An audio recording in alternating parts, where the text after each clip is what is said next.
Bonjour et bienvenue à tous dans cette édition exclusive de l'Africa Newsroom sur votre chaîne Africa 24. Le commerce mondial est en pleine mutation. Entre rivalité géopolitique, relocalisation industrielle et remise en cause du multilatéralisme, les équilibres se redessinent. Dans ce contexte, la 14e conférence ministérielle de l'Organisation mondiale du commerce est décisive. Pour l'Afrique, les enjeux sont considérables. Le continent ne représente encore que 3% du commerce mondial alors qu'il concentre près de 18% de la population mondiale. Plus structurel encore, 70 à 75% des exportations africaines restent dominées par les matières premières avec une faible transformation locale. Dans ces conditions, une question centrale s'impose. L'Afrique peut-elle réellement peser dans les règles du commerce mondial ou reste-t-elle enfermée dans une position périphérique ? Et surtout, comment construire une véritable souveraineté économique dans un contexte globalisé? Pour en débattre ce soir, nous sommes en compagnie de Gilbert Eweme, coordonnateur continental de Accelerate Africa. Monsieur Eweme, bienvenue sur le plateau d'Africa 24. Merci Catherine. Nous sommes également en compagnie de Serge Thuo, directeur de la coopération internationale et régionale au ministère du Commerce, de l'Industrie et de l'Artisanat de Côte d'Ivoire. Monsieur Thuo, bienvenue sur Africa 24. Merci beaucoup Catherine, c'est gentil. Enfin, nous sommes en compagnie de Monsieur Richard Mokonji, administrateur à la Chambre de commerce suisse RDC. Monsieur Mokonji, bienvenue sur Africa 24. Merci Catherine. Messieurs, la première question qui s'adresse à chacun d'entre vous est celle de savoir si le système commercial international est aujourd'hui structurellement défavorable à l'Afrique. Monsieur Eweme. Merci Catherine pour la question. Je veux dire, le système du commerce en Afrique a beaucoup de manquements et je pense que nous avons beaucoup à faire pour structurer le commerce en Afrique. Monsieur Thuo, une lecture peut-être plus analytique de la situation? Oui, Catherine, je pense que l'Afrique n'est pas, je dirais, défavorisée par rapport au reste du monde. Il appartient à l'Afrique de pouvoir, dans ce multilatéralisme, trouver son chemin. Et je pense que c'est pour cela que toute l'OMC est à Yaoundé, voilà, espérant que nos sorties de Yaoundé, on puisse trouver des solutions équitables, inclusives pour tous. Monsieur Mokonji, une autre lecture peut-être? Bon, je n'avais pas une autre lecture, mais peut-être l'autre approche. Quand vous dites que si le commerce multilatéral est structurellement défavorable pour l'Afrique, ce n'est pas aujourd'hui. On peut le mettre en perspective, c'est-à-dire depuis que le système a été mis en place, si on parle des GATT à aujourd'hui. Donc l'Afrique a beaucoup de défis à relever parce que pour la mise en place des GATT, il y a eu au moins une cinquantaine d'années. Et quand l'Afrique, du moins la plupart des pays africains, ont été invités à rejoindre l'Organisation mondiale du commerce, et il fallait tous les prérequis qu'il y avait des GATT, comment l'incorporer dans le système de gouvernance en Afrique, c'est un challenge. Donc voilà, si on peut mettre ça sur le plan chronologique. Déjà au départ, il y a des défis à relever et jusqu'aujourd'hui, ça existe. Peut-être on reviendra sur d'autres aspects dans le débat. Justement, vous avez raison de le dire, on reviendra un peu plus tard sur ces aspects dans notre débat. Pour l'heure, le système commercial multilatéral porté par l'Organisation mondiale du commerce vise à garantir des règles communes et une participation plus équilibrée aux échanges internationaux. Pourtant, l'Afrique ne représente encore que 3% du commerce, ce qui relance le débat sur un système plus inclusif. Regardons ce sujet signé par Lucrèce Mbogol et ses extraits de personnalité. La 14e conférence ministérielle de l'OMC organisée au Cameroun représente un rendez-vous stratégique. Au cœur des échanges, la place de l'Afrique dans le commerce mondial. Avec près de 16% de la population mondiale, le continent ne représente qu'environ 3% des échanges internationaux. Un déséquilibre que les dirigeants africains entendent corriger. Le ministre du Commerce, Luc Magloire Mbarga Atangana, également président de cette conférence, a insisté sur le potentiel du pays. Le Cameroun a mis le secteur privé, l'entreprise, au cœur de son développement, au cœur de son projet, le projet du chef de l'État Paul Biya, de la transformation structurelle de l'économie camerounaise qui ne se fera que par le biais de l'entreprise. Dans un contexte de remise en question du système commercial international, l'Organisation mondiale du commerce multiplie les réformes pour rester pertinente et mieux répondre aux attentes des pays en développement, notamment africains. La directrice générale Ngozi Okonjo-Iweala appelle à une transformation de l'institution avec des mesures concrètes pour faciliter l'intégration de l'Afrique dans le commerce mondial, moderniser les règles et tirer parti du commerce numérique, aujourd'hui en pleine expansion. L'OMC doit évoluer vers une organisation plus agile et flexible, capable de créer des règles plus rapidement, éventuellement au sein des coalitions de pays volontaires. Dans un monde en constante évolution, nous devons nous mettre en mouvement car la géopolitique, la technologie liée le changement climatique et d'autres défis mondiaux sont omniprésents. À travers des initiatives comme le Fonds Wade, l'OMC entend renforcer la participation des femmes, notamment dans le commerce numérique, l'un des secteurs les plus dynamiques au monde. Un enjeu crucial à l'heure où les économies africaines cherchent à mieux s'intégrer dans les chaînes de valeur globales. Cette année s'ouvre une période de profonde incertitude économique marquée par les conflits régionaux au Moyen-Orient et les mutations technologiques rapides induites par l'intelligence artificielle. Le rapport dresse le portrait d'une économie mondiale et d'un système commercial multilatéral confronté à de sérieux défis, mais faisant également preuve d'une résilience surprenante. Selon le scénario de référence, la croissance du volume des échanges mondiaux de marchandises ralentirait, passant d'un taux supérieur aux prévisions de 4,6% en 2025 à un taux modeste de 1,9% en 2026, avant de rebondir à 2,6% en 2027. Les accords de l'OMC ont été conçus pour offrir les flexibilités nécessaires au traitement spécial et différencié prévu pour ces dispositions afin de permettre aux membres en développement, y compris les pays les moins avancés, de s'intégrer au système commercial multilatéral et d'en tirer parti. Ce travail est essentiel pour garantir que les membres en développement puissent mettre en œuvre les règles de l'OMC d'une manière qui tienne compte de leurs capacités et de leurs besoins en matière de développement, leur permettant ainsi de participer plus pleinement au commerce mondial. Monsieur Eweme, on le disait tout à l'heure, l'Afrique ne représente que 3% du commerce mondial alors que sa population à elle seule représente 18% de la population du globe. Comment expliquer le décalage entre ce potentiel démographique et les performances commerciales? Oui, Catherine, je pense que 3% c'est déjà vraiment peu. Vous savez, nous avons une population en Afrique de 1,5 milliard de personnes et avec le taux de commerce de 3%, vous voyez que l'Afrique est encore beaucoup en arrière. Les challenges sont vraiment énormes. Quelques challenges, c'est déjà nous n'arrivons pas à transformer nos matières premières au niveau de l'Afrique. Parce que quand vous transformez les matières premières, ça vous donne l'avantage pour faire mieux le commerce. Pour le moment, nous faisons le commerce en Afrique, comme on dit au Cameroun, le buy and sell, c'est-à-dire vous achetez et vous revendez. Donc c'est très compliqué et très difficile pour compétir avec les autres puissants comme la Chine, l'Inde et les États-Unis. Donc nous avons vraiment un véritable challenge, un défi à remonter. Voilà pourquoi l'OMS est au Cameroun aujourd'hui.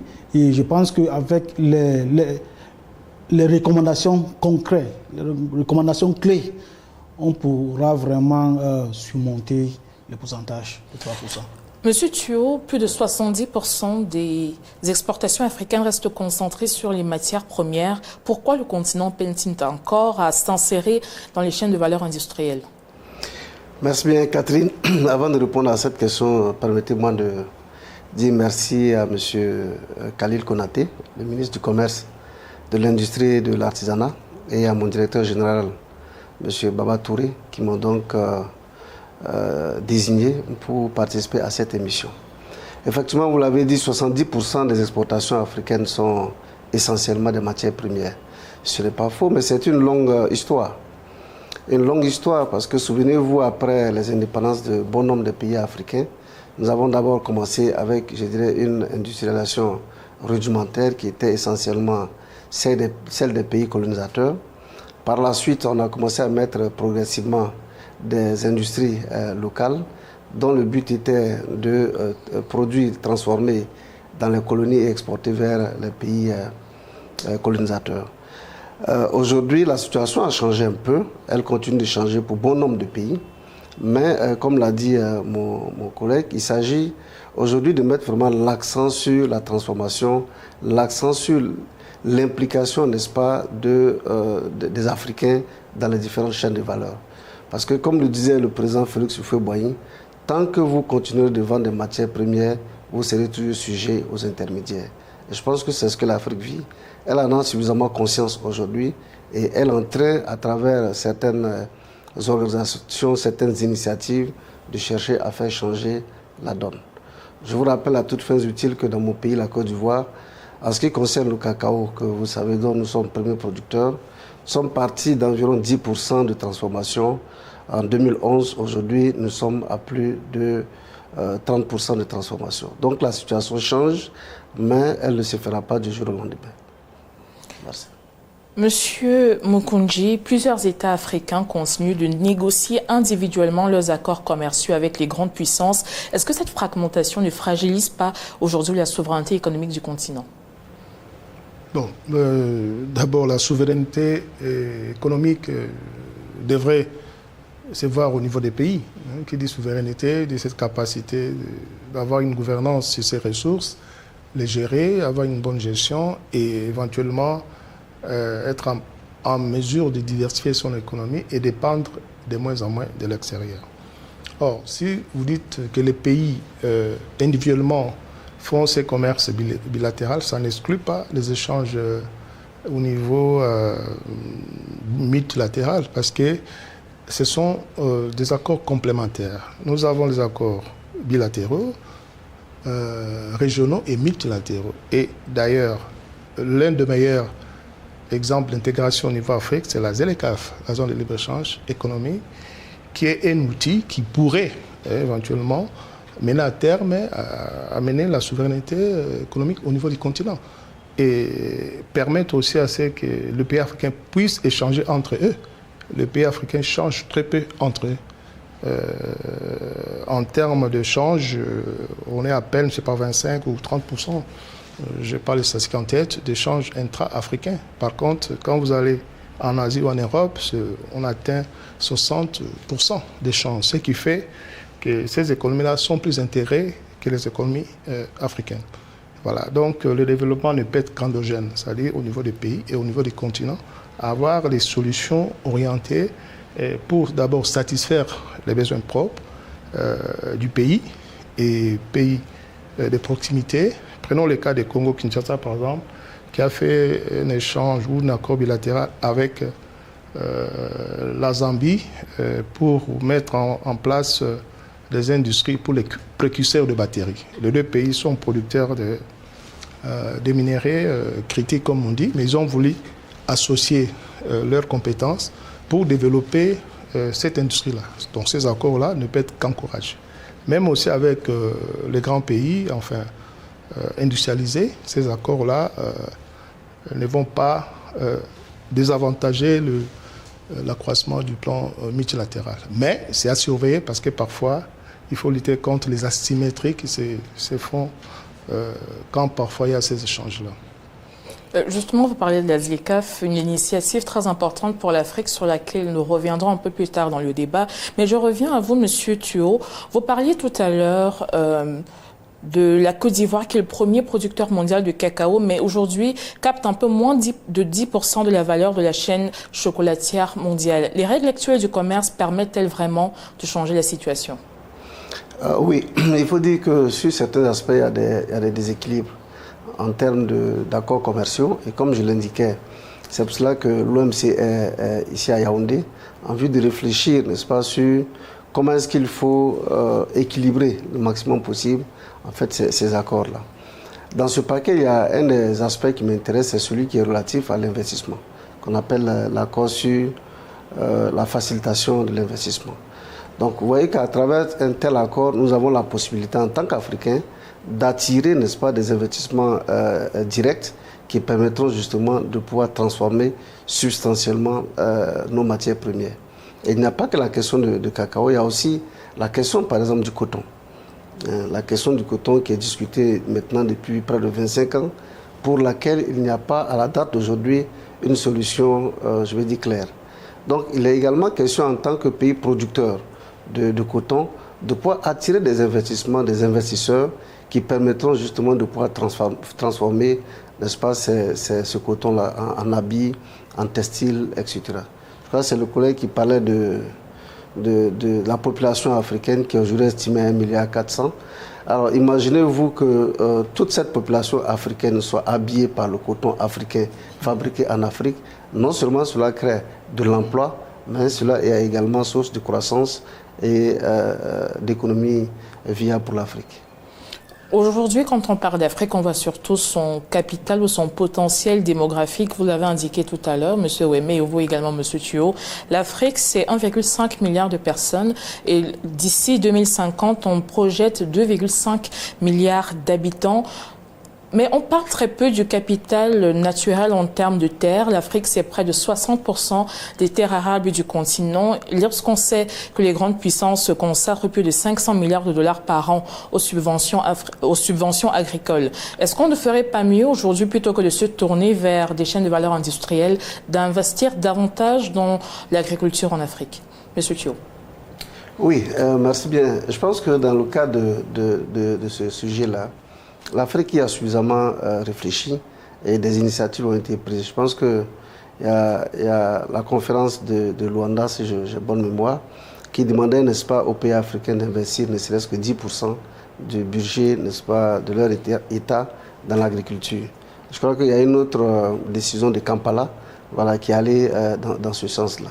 Donc effectivement, c'est une problématique réelle. Si vous n'arrivez pas à vous nourrir, je pense qu'il est difficile de pouvoir réfléchir véritablement sur autre sujet. Voilà, à l'OMC, on vous parlera des questions de sécurité alimentaire. Voilà, il faudrait que l'Afrique, effectivement, prenne les devants, n'est-ce pas, de cette thématique pour pouvoir se conserver, n'est-ce pas, une sécurité alimentaire pleine et entière pour ces populations, qui sera vraiment la base de réflexion de tous les autres.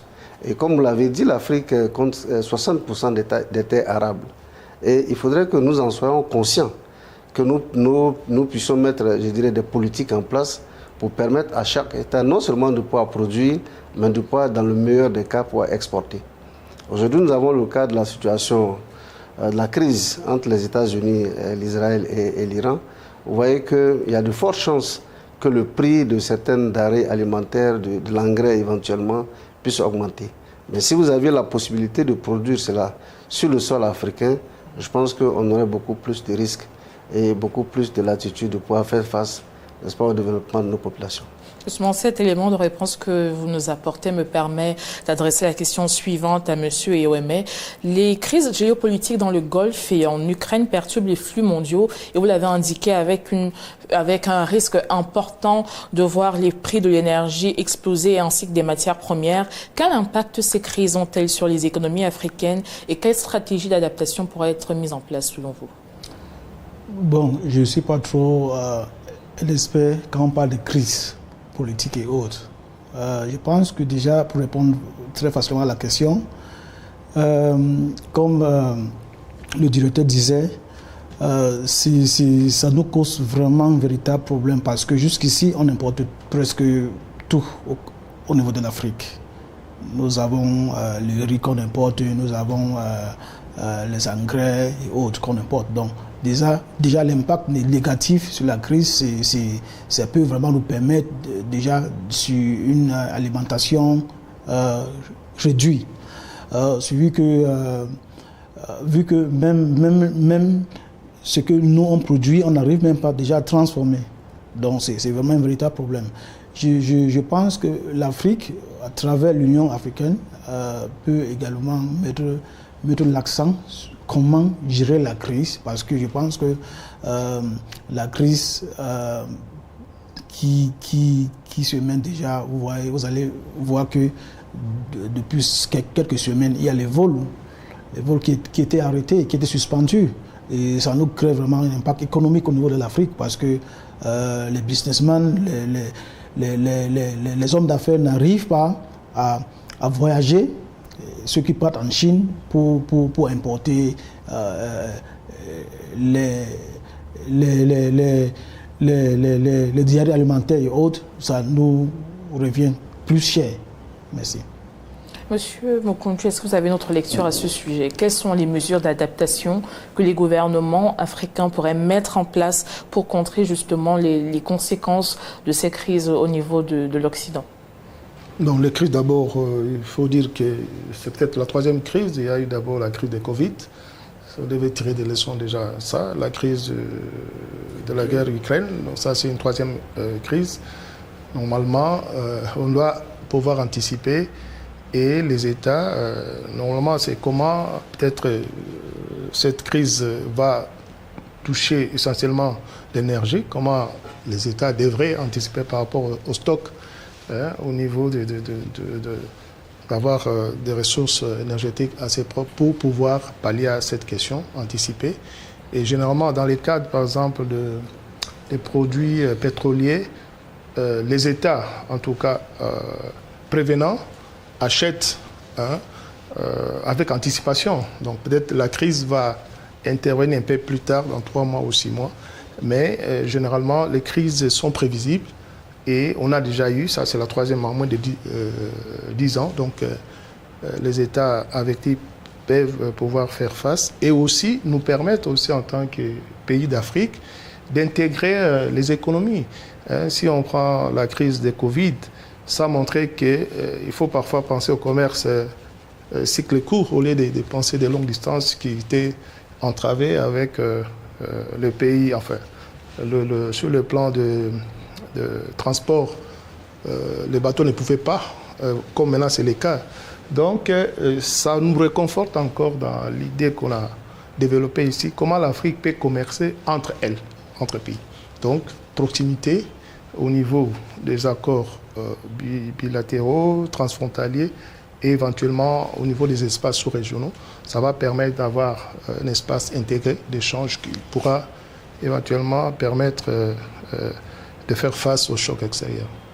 Monsieur Chio, je reviens à vous. Tout à l'heure, vous avez évoqué, lorsqu'on parlait de solutions à apporter aux défis de l'Afrique pour faire peser davantage dans la balance du commerce international, vous avez évoqué la diversification des exportations des pays africains. Parmi ces pays, justement, on peut citer le Maroc qui mise aujourd'hui sur l'automobile et les phosphates pour près de 14 milliards de dollars par an, ou l'Afrique du Sud qui exporte désormais des véhicules, machines et produits chimiques pour une valeur d'un peu plus de 120 milliards de dollars, et ce seulement enregistré en 2024. Qu'est-ce qui distingue aujourd'hui ces pays ou ces trajectoires réussies du reste du continent encore dépendant des matières premières brutes?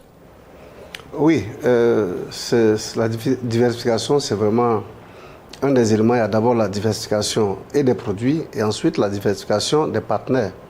Parce que, comme je l'ai indiqué dans l'un de mes propos préliminaires, l'essentiel des exportations des différents pays africains était en direction des pays colonisateurs. Quand vous prenez des pays comme les pays francophones, c'était essentiellement la France. Mais au fil du temps, on a commencé à diversifier en fait ces différents partenaires au point qu'aujourd'hui, certains pays comme la Turquie, comme l'Inde, comme la Chine sont devenus aujourd'hui des partenaires, je dirais, pas essentiels, mais importants, n'est-ce pas, pour la plupart des pays africains. Donc, de ce point de vue, il convient d'accentuer cette diversification, faire en sorte que les différents produits que nous avons ne soient pas accaparés, je dirais, par un seul État, mais qu'on ait la possibilité de pouvoir échanger avec tout le monde de sorte à avoir la meilleure offre possible. Et je crois que c'est dans cette optique que la Côte d'Ivoire s'est inscrite, comme je l'indiquais depuis quelques années. Aujourd'hui, nous avons des partenariats avec la France toujours, avec l'Union européenne, je dirais, dans l'ensemble, avec l'Inde, avec la Corée, voilà, la Chine, tout le monde. Voilà. Donc je crois que cela permet de créer une concurrence beaucoup plus saine et bien entendu dans l'intérêt du pays. Merci pour cette intervention. Madame, Monsieur, nous marquons une courte pause dans ce débat. Nous vous revenons dans quelques instants.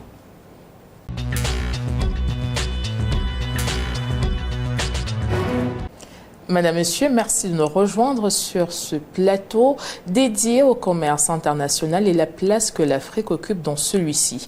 L'Afrique, justement, attire de plus en plus d'investissements, mais la question du rapport de force reste centrale. Au-delà des règles du commerce mondial, c'est la question de la stratégie africaine qui est posée, car pour peser, encore faut-il parler d'une seule voix. Ceci étant dit, nous écoutons cet extrait de la directrice générale de l'Organisation mondiale du commerce. L'Afrique possède une grande partie des minéraux critiques dont le monde a besoin aujourd'hui pour la transition énergétique, 30% des minéraux critiques et des terres rares de la planète. Ce que souhaite l'Afrique, c'est que des chaînes de valeur soient créées sur le continent afin que la transformation puisse y avoir lieu, ce qui permettra la fabrication de produits et par conséquent la création d'emplois. Nous pensons donc que l'Afrique a la capacité de le faire. L'Afrique dispose également de 60% du potentiel solaire renouvelable. Il est donc possible de réaliser cela grâce à l'énergie propre. Le potentiel hydroélectrique est également considérable.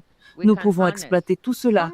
Certains de ces investissements commencent à voir le jour. Nous pensons donc que le dynamisme de l'ensemble du continent peut être mis à profit alors que nous travaillons à la mise en place de la zone de libre-échange continentale africaine pour intégrer le marché, créer davantage de valeur ajoutée et exporter davantage vers le reste du monde. Monsieur Bokondji, vous étiez celui qui abordait la question de la zone de libre-échange africaine continentale dans les propos liminaires de notre débat. Le rapport Global Trade Outlook and Statistics de l'OMC, publié en mars 2026, indique que pour l'année 2025, l'Afrique aurait enregistré la croissance la plus rapide au monde dans des exportations de services commerciaux. Mais cependant, on l'indiquait tout à l'heure, les conflits dans le Golfe, au Moyen-Orient fragilisent les perspectives de croissance de futurs échanges. La zone de libre-échange continentale africaine est présentée comme un levier majeur de transformation aujourd'hui. Peut-elle réellement permettre à l'Afrique de renforcer sa souveraineté commerciale? Oui, justement, mais je voulais peut-être, si vous permettez, revenir sur la question de l'agriculture, même voir comment on peut mettre ça en lien avec l'aspect du développement des minéraux critiques. Madame la directrice de l'Organisation mondiale du commerce disait tout à l'heure qu'il faut permettre à ce que ces pays développent en tout cas les industries minières.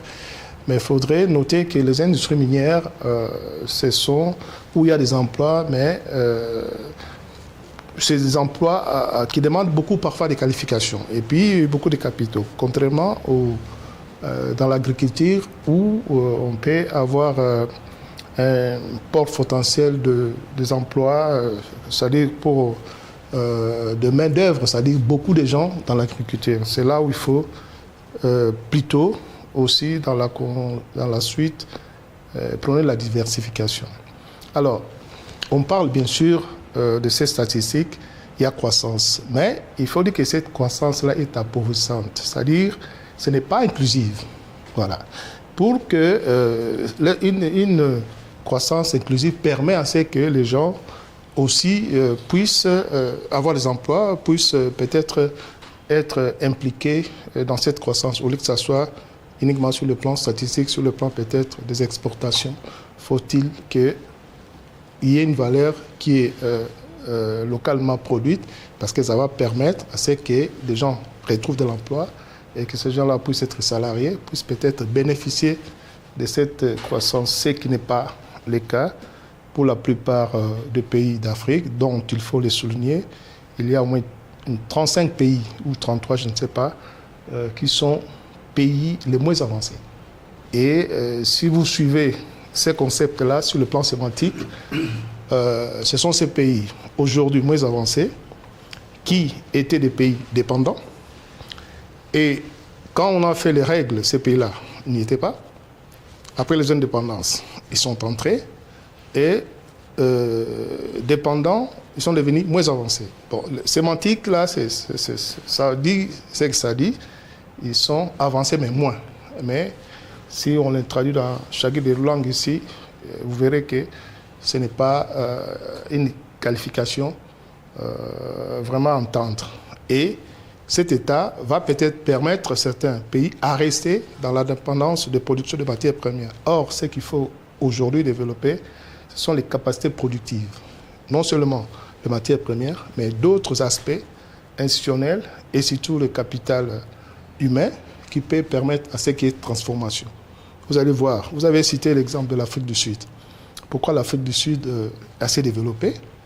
Parce que l'Afrique du Sud a mis en place ou a développé les capacités productives, l'industrie, aussi les équipements et tant d'autres. Il y a d'autres pays qu'on ne cite pas beaucoup, comme le Botswana, qui est aussi un pays qui peut atteindre cette souveraineté économique, pas totalement, mais partiellement, parce que ce pays a la maîtrise sur la gouvernance de ces matières premières qu'on arrive à transformer et ajouter la valeur. Voilà ces aspects qu'il faudrait vraiment nuancer du côté décideur africain, entrer vraiment dans cette logique pour sortir de l'ancienne logique qui est toujours là, mais avec peut-être des ficelles qu'il faut prendre des loupes pour voir.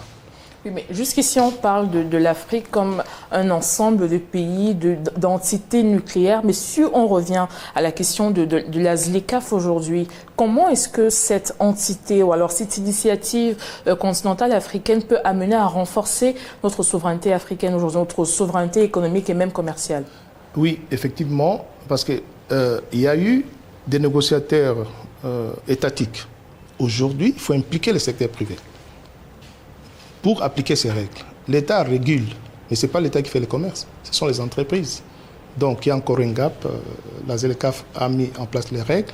Il faut maintenant vulgariser ces règles auprès du secteur privé pour qu'ils puissent le mettre en œuvre. Donc je pense qu'il y a déjà une conférence dont on a participé avec mon frère ici dans la mise en place des investissements innovants pour impliquer en Nairobi, pour impliquer le secteur privé. Donc, c'est en cours. Je crois que les ministres du Commerce ont adopté ça. Et il faut vraiment vulgariser ça, que le secteur privé puisse s'impliquer, parce que c'est le secteur privé qui est créateur, en tout cas, des richesses. Et l'État est là pour réguler, pour contrôler et encadrer ces secteurs-là. Justement, je me tourne à présent vers M. Iweme. Le commerce intra-africain reste inférieur à 20% contre plus de 60% en Europe. Qu'est-ce qui freine encore cette intégration économique du continent? Est-ce qu'il s'agit des politiques intérieures de chaque pays? Est-ce qu'il s'agit encore de barrières tarifaires ou non tarifaires? Où se situe aujourd'hui le problème de l'Afrique? Ça, c'est une très bonne question. Je vais citer 3 problèmes majeurs. Le premier problème, c'est la circulation des personnes en Afrique, qui est vraiment un véritable problème, challenge. Je ne veux pas aller en Côte d'Ivoire, j'ai besoin de visa. C'est très compliqué. Le deuxième challenge, c'est les infrastructures. Ça, c'est vraiment, il y a vraiment un manquement. Et troisième challenge, déjà, ce sont les investissements. Voilà les 3 problèmes majeurs pour moi.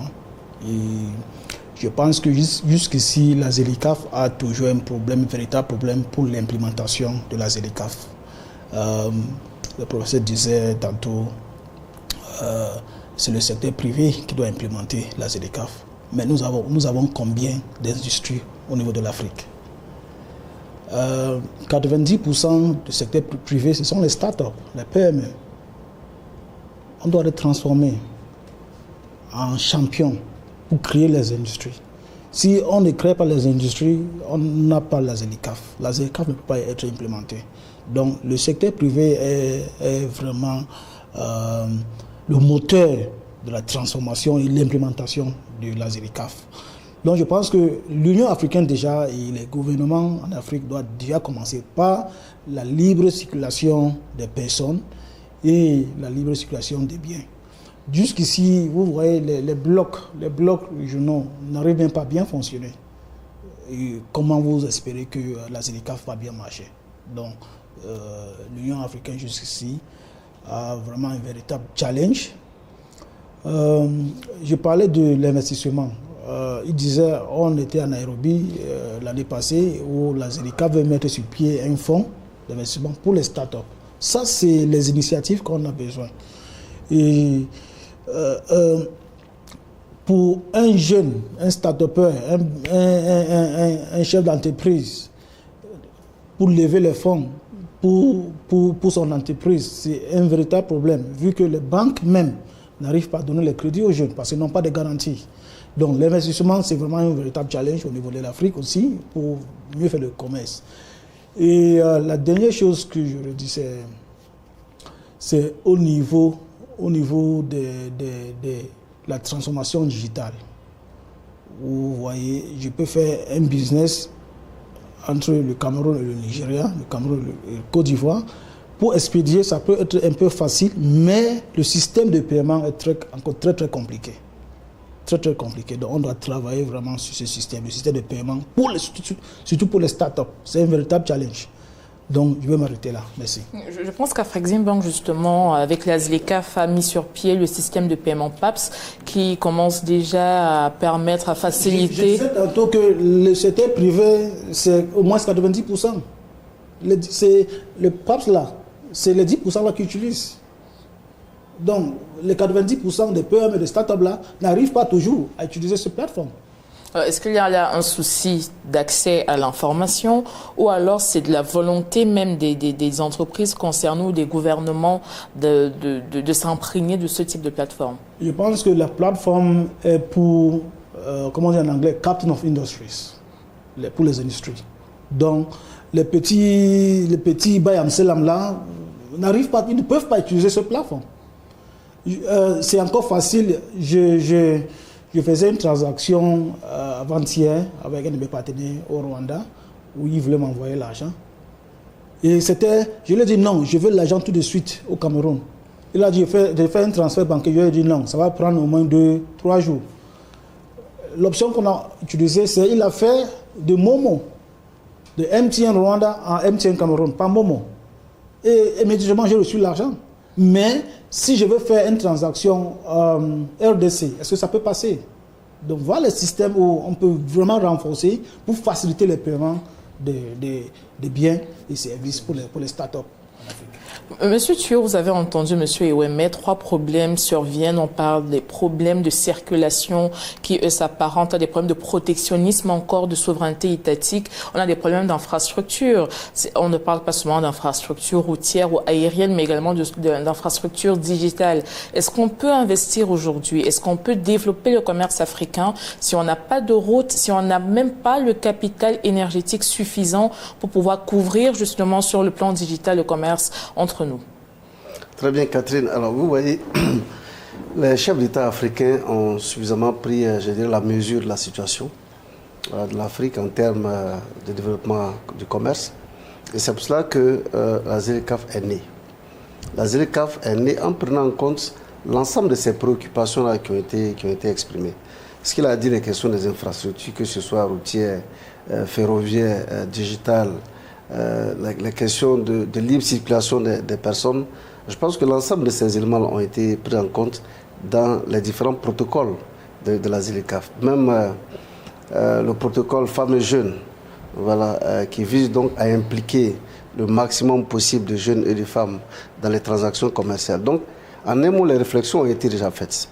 Mais bien entendu, il faut donner un peu plus de temps au secteur privé, au secteur public, non seulement de s'approprier en fait ces éléments qui ont été arrêtés dans le cadre de la ZLECAf et de pouvoir les mettre harmonieusement en œuvre.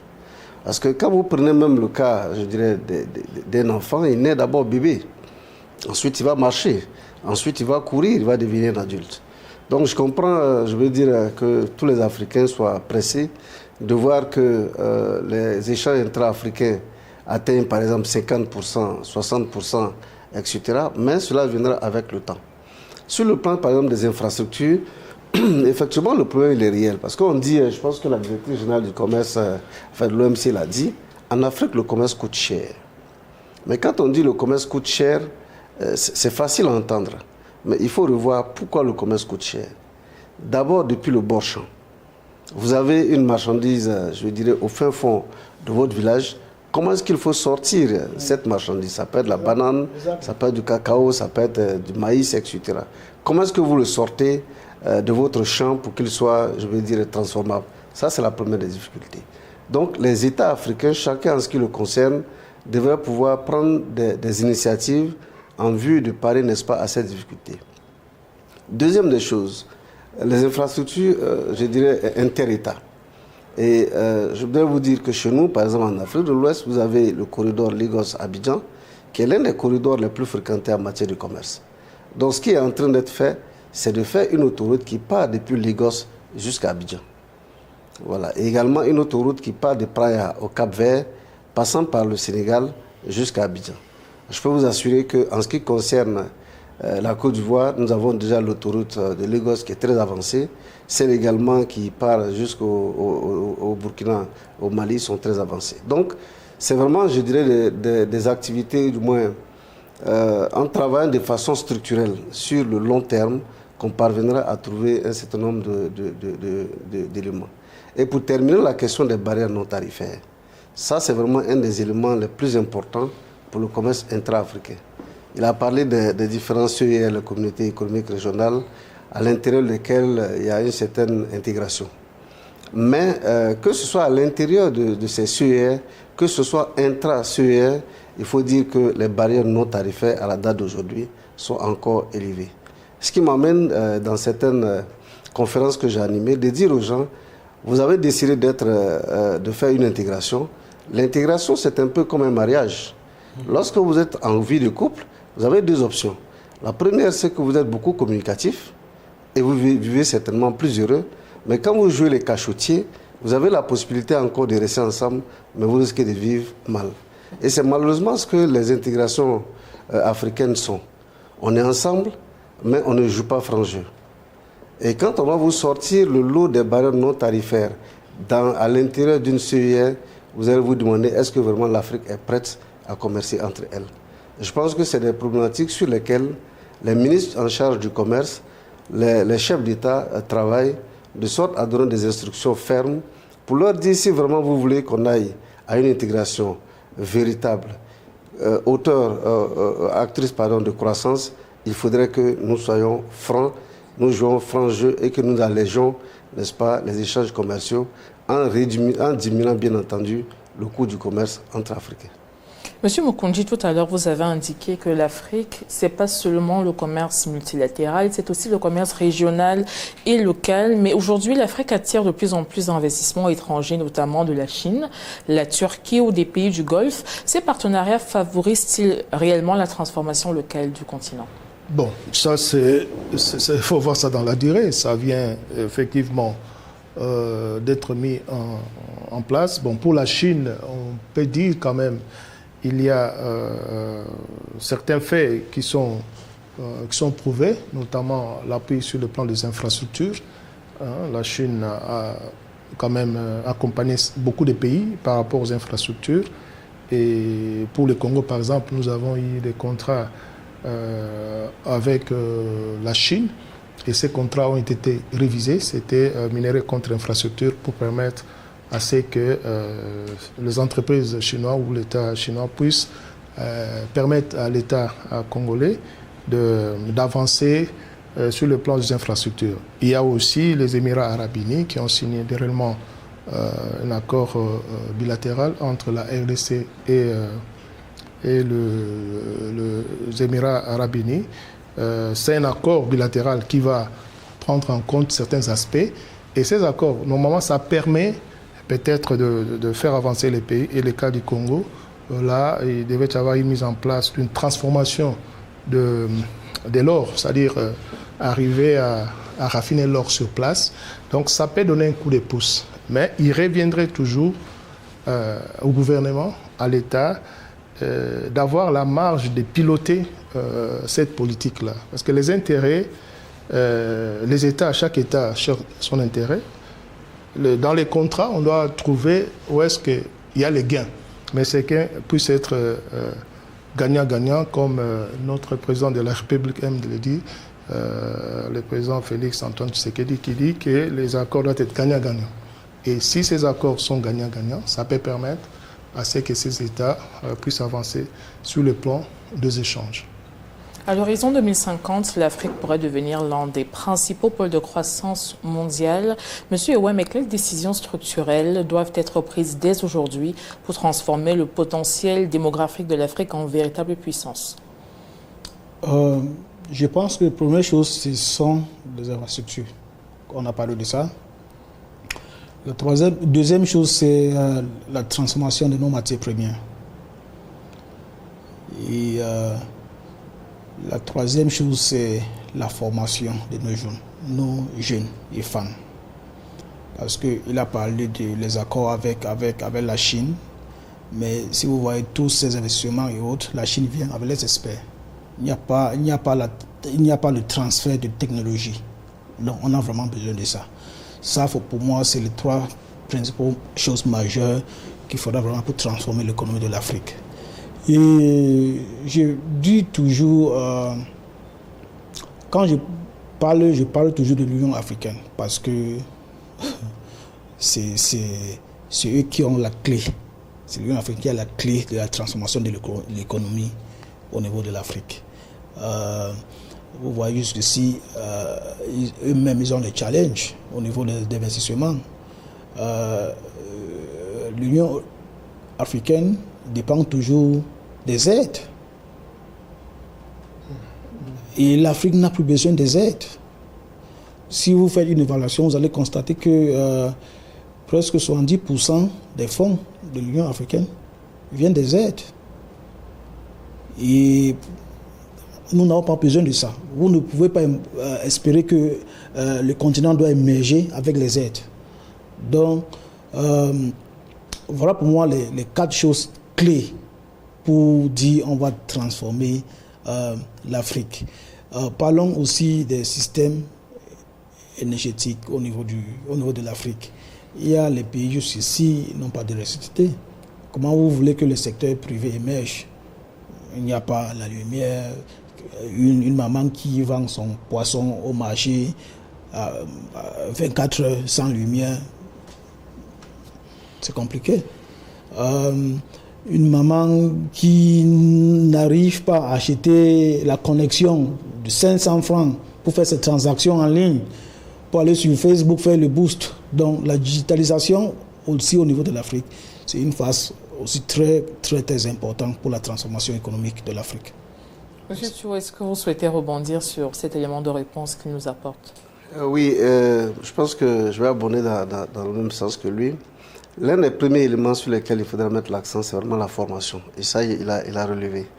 Parce que je doute fort qu'on puisse développer véritablement une population, je veux dire, majoritairement analphabète.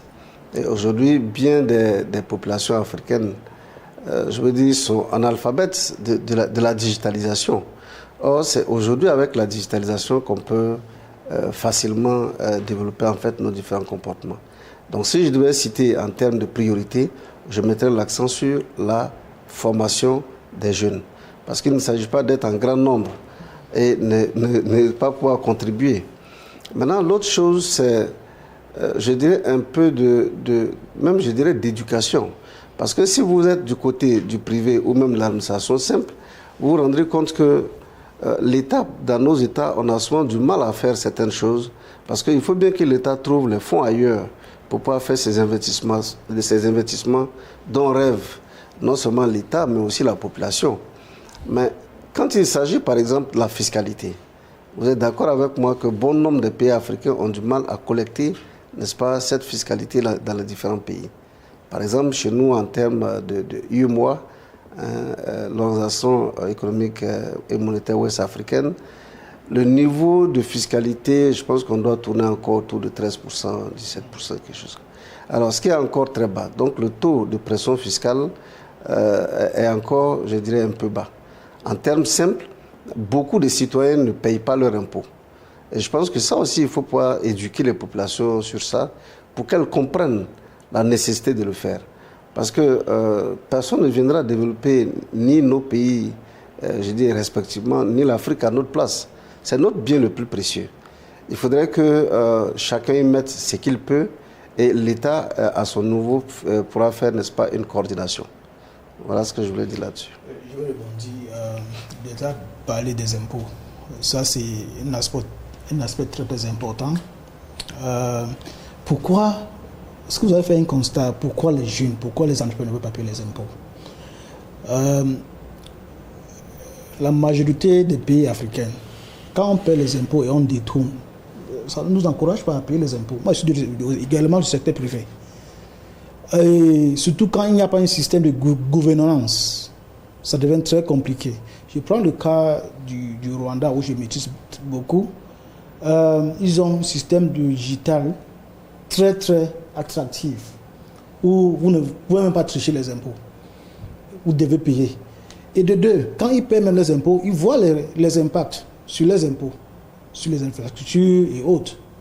Donc je pense que les pays aussi, les gouvernements devaient aussi créer plus d'impact et ne pas toujours détourner l'argent des impôts, que les entrepreneurs souffrent jour et jour sur les business. Alors vous voyez, du côté de l'État, on vous posera la question, comment est-ce que vous sentez qu'on détourne l'argent?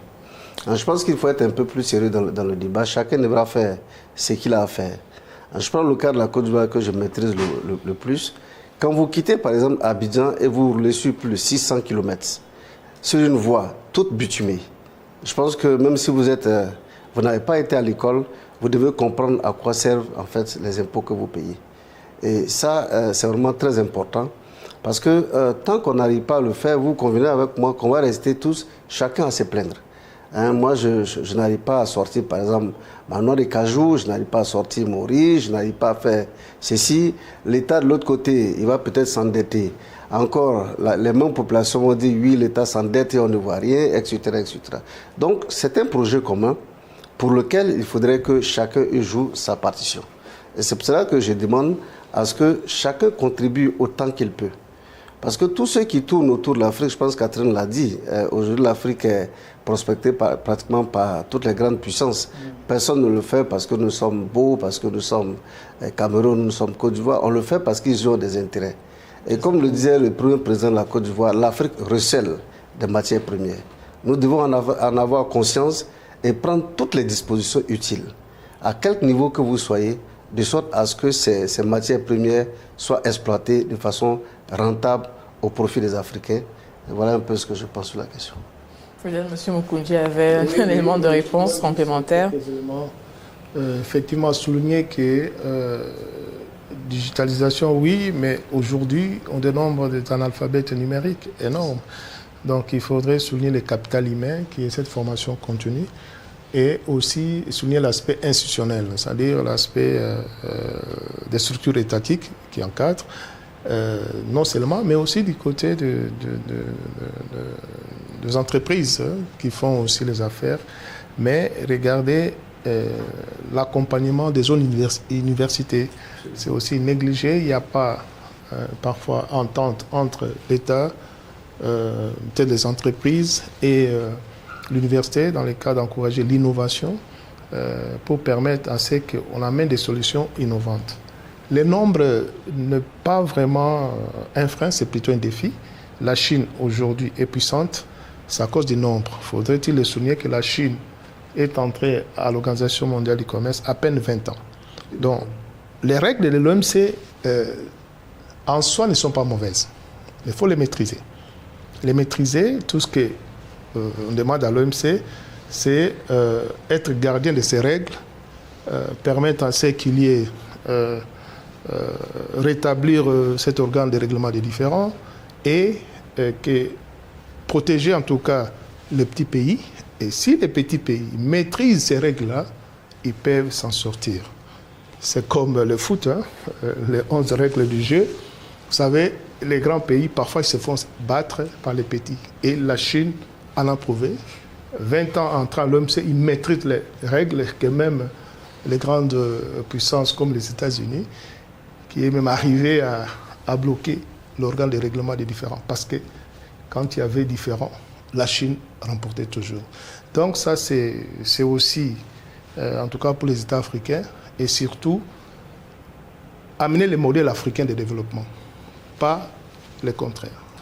Voilà. Si ces États qui ont les atouts, qui ont les instruments, mais qui sont, malheureusement, ne sont pas utilisés, comme l'agenda 2063, qui est un outil très puissant, élaboré par les pays africains, qui ont bien vu que on doit aller jusqu'en 2063. Et même l'agenda 2030 des Nations Unies étendait ça. Et l'Afrique est en avance. Mais comment utiliser ces potentiels, ces instruments à disposition pour maintenant les installer dans les pays? Voilà les challenges qu'il faudrait vulgariser ces choses-là au niveau de nos nations pour permettre à ce qu'il y ait ces développements, en tout cas autocentrés, à travers l'espace national. À présent, notre dernier tour de table. Depuis le lancement opérationnel de la ZLICAF le 1er janvier 2021, l'Afrique vise à augmenter ses exportations industrielles de 30% d'ici 2030. Selon vous, quels sont les secteurs et les stratégies qui permettront au continent de renforcer sa position dans le commerce mondial face aux grandes puissances économiques? Je commence par vous, M. Ewame. Déjà, il y a quelque chose qu'on a oublié de mentionner. Le commerce de services. Quand je parle de commerce de services, je touche le tourisme et autres. Le tourisme peut rapporter beaucoup en Afrique, mais malheureusement, c'est un secteur beaucoup négligé. Donc, il faudra que vraiment la ZLICAF aussi revoie ces aspects pour ce secteur. Et deuxième chose, il y a la transformation des matières premières. On parle du Made in Africa. Nous pouvons avoir beaucoup des entrées sur le niveau de la transformation de nos matières premières. Nous avons par exemple le Made in Cameroun ici, qui n'est pas encore bien structuré. Je ne sais pas comment ça se passe en Côte d'Ivoire. Nous dansons encore. Vous allez voir, je citais ici, 90% des PME, des startups sont dans l'informel. Vous allez voir les acteurs du Made in Cameroun, par exemple, ils font encore ça traditionnellement. C'est-à-dire, ils n'ont pas de machine. Ceux qui transforment la tomate, ceux qui transforment le manioc, etc. Donc je pense que les gouvernements devaient vraiment s'appuyer sur les start-up au niveau de la transformation des matières premières au niveau de l'Afrique. Et la troisième chose, c'est vraiment l'éducation. La ZLICAF doit beaucoup éduquer et renforcer les capacités des start-up et les PME. C'est vrai que je travaille beaucoup avec la ZLICAF, le secrétariat, et ils sont en train de mettre sur pied déjà une plateforme pour les ONG économiques qui accompagnent les start-up et les PME. Donc c'est déjà une bonne chose déjà, parce que je pense que la plateforme sera lancée cette année à Biachara Africa Forum qui va se tenir au Togo en mai. Je vais m'arrêter là. Monsieur Thuot, on parle beaucoup d'industrie locale, mais une industrie qu'on a souvent tendance à négliger en plus du tourisme, ce sont les industries créatives. Est-ce que la musique, est-ce que le cinéma ne sont pas aussi des secteurs dans lesquels on peut investir justement pour vendre davantage l'Afrique? Bien entendu. C'est justement ce que j'allais ajouter à ce que mon frère a énuméré. Effectivement, l'industrie créative est un des secteurs de forte croissance pour les pays africains. Moi, c'est la deuxième fois que je suis au Cameroun. Mais déjà, quand j'étais au lycée, j'entendais petit pays qui chantait Gaoundéré. Et le chauffeur qui m'a pris à l'aéroport, je lui ai demandé il est d'où, il dit il est de Gaoundéré. J'ai dit mais petit pays, il a commencé à rire. Donc voilà un peu pour dire qu'il y a beaucoup de potentiel dans nos pays africains. Je crois qu'on m'a dit qu'au Cameroun, il y a près de 240 groupes ethniques. Alors vous imaginez, derrière chaque groupe ethnique se cache toute une culture, toute une industrie créative méconnue, d'abord des nationaux et ensuite des internationaux. Donc je pense qu'en travaillant en fait sur cette industrie, l'Afrique devait pouvoir accélérer sa croissance économique. Monsieur Mukunji, quels sont les secteurs, à votre avis, à votre sens, dans lesquels les Africains ou alors la ZLICAF devraient investir davantage pour nous faire peser davantage dans la balance commerciale internationale? Bon, déjà ce qui a été dit, et éventuellement il y a aussi ce que Madame la directrice avait souligné, les minéraux critiques stratégiques. Hein, comment on peut être dans la chaîne de valeur. Aujourd'hui, quand on a des iPhones, tout ça, mais la base, elle vient d'où? La base vient par exemple du Congo, où on a ces matières premières. Coltan et cobalt. Coltan et cobalt. Mais c'est l'extraction. Mais la valeur vient d'où? Quand on met le puce où il y a toutes les applications. Donc, vous pouvez envoyer de brut, mais il n'y aura pas de contenu. Mais la valeur va venir à ce qu'on a ajouté pour faire tourner, en tout cas, l'appareil.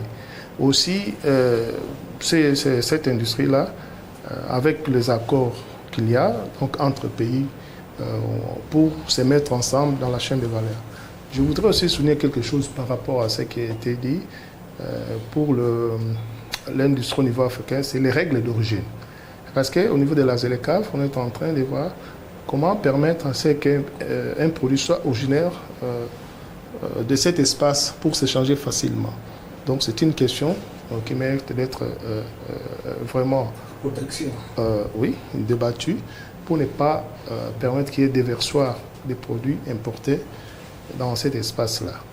L'industrie créative, effectivement, il y a des droits d'auteur qui existent depuis des lustres, mais qui sont jamais, peut-être au niveau africain, encouragés.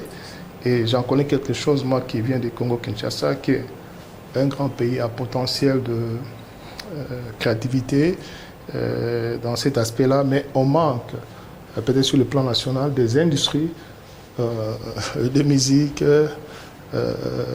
au niveau local. Donc ça, c'est des choses aussi, à voir comment encourager peut-être les entrepreneurs à aller dans ce sens-là, et surtout aussi les États à accompagner, à apporter les investissements en tout cas massifs, pour permettre les privés de suivre.